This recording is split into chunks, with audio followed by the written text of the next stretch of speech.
పూరి జగన్నాథ్ యాత్ర. ఇక ఈ యాత్రకైతే ఎక్కడెక్కడి నుంచెన్నో జనాలు వివిధ రాష్ట్రాలకు సంబంధించి చాలా మంది అయితే వస్తారు కదా.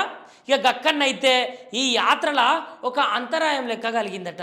గదేంటిదంటే ఒక అంబులెన్స్ ఉన్నది. ఆ అంబులెన్స్ అయితే అక్కడ సుమారు కొన్ని వేల మంది జనం ఉంటారు. ఆ జనం ఉన్న కాడ ఆ అంబులెన్స్ అయితే పోవాలి కదా. ఇక దాంట్లో ఎవరున్నారో ఏమున్నారో ప్రాణాలైతే కొట్టుమిట్టి ఆడుకుంటానైతే లోపల ఎవరో ఒకరు ఉంటారు కదా.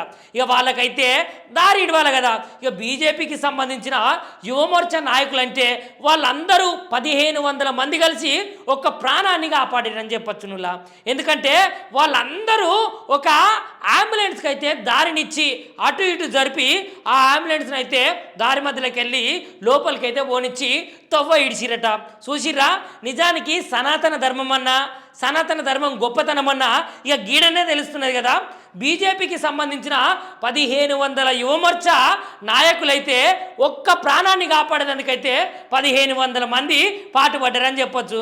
ఇక నిజానికైతే జగన్నాథ యాత్రనైతే సూపర్ అంటే సూపర్ అంగరంగ వైభవంగా జరిగిందనే చెప్పుకోవాలి.